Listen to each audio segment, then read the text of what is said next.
महाराष्ट्र में लोकसभा की सीटों को लेकर इंडिया गठबंधन की बैठक हुई। इस बैठक के बाद शिवसेना यूबीटी के सांसद संजय राउत ने इसके बारे में जानकारी दी। पूरी खबर एक रिपोर्ट के जरिए।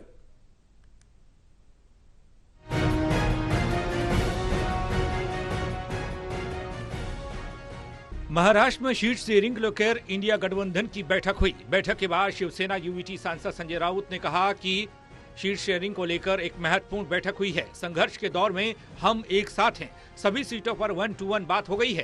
प्रकाश अंबेडकर की पार्टी को गठबंधन में शामिल करेंगे। महाराष्ट्र में लोकसभा की कुल 48 सीटें हैं। इंडिया गठबंधन में उद्धव ठाकरे की शिवसेना, यूबीटी, कांग्रेस और शरद पवार गुट का एनसीपी शामिल है। प्रकाश अंबेडकर ने अब तक गठबंधन में शामिल होने का ऐलान नहीं किया है। बता दें कि प्रकाश अंबेडकर भारत रत्न बाबा साहब भीमराव अंबेडकर के पोते हैं। उनकी पार्टी का नाम बहुजन विकास अघाड़ी है। इंडिया गठबंधन प्रकाश अंबेडकर को साथ लेना चाहता है क्योंकि उसकी नजर दलित वोट बैंक पर है। खबरों के मुताबिक प्रकाश अंबेडकर को इंडिया गठबंधन में 2 सीटें मिल सकती हैं। हालांकि अब तक सीटों का ऐलान नहीं हुआ। सूत्रों की माने तो शिवसेना और कांग्रेस बराबर 20-20 सीटों पर लड़ सकती है। शरद पवार की एनसीपी को 6 सीटें मिल सकती हैं। इससे पहले बैठक के बीच में बाहर निकले जितेंद्र आव्हाड ने कहा, अभी सीटों को लेकर कुछ भी फाइनल नहीं हुआ। अब मैंने कहा आपको ये प्रोग्राम जो कराया है पूरे देशवासियों को आह्वान करना चाहिए था। ये सभी का प्रोग्राम है, सभी राम भक्त देश में। पर ये जैसे बीजेपी का प्रोग्राम हो, सरकारी प्रोग्राम हो, उस प्रकार से व्यवहार किया गया, वो उचित नहीं कहा जा सकता। और मैं समझता हूँ कि इसीलिए प्रधानमंत्री या डिफेंस में आके बोल रहे हैं कोई आक्रामक मत न हो पार्टी के लोग।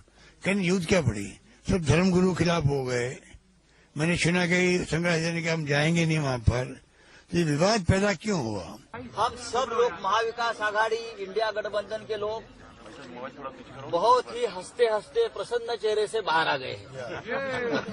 उसका मतलब आप समझ लीजिए, आज महाराष्ट्र में जो महाविकास आघाड़ी है उसमें शिवसेना, कांग्रेस, नेशनलिस्ट कांग्रेस पार्टी यानी राष्ट्रवादी कांग्रेस पार्टी की एक सीट शेयरिंग के बारे में एक महत्वपूर्ण बैठक दिल्ली में मुकुल वासनिक जी के घर पर हो गई। ये जो इंडी अलायंस है, ये घमंडिया गठबंधन का घमंड और अहंकार इतना है कि ना इनके पास नेता था, ना नीति था, ना नीयत था। और ये दिखता है कि अब सीटों में भी इनकी ना नीयत साफ है और ना कोई नेता है जो एक साथ कर पाए।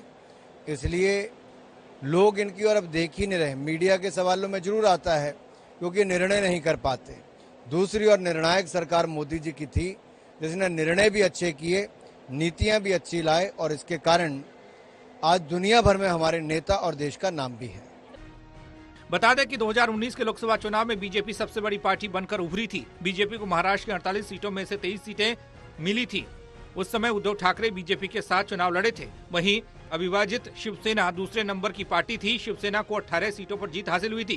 कांग्रेस के खाते में 1, एनसीपी के खाते में 4, एआईएमआईएम के खाते में 1 और 1 सीट पर निर्दलीय नवनीत राणा ने जीत हासिल की थी।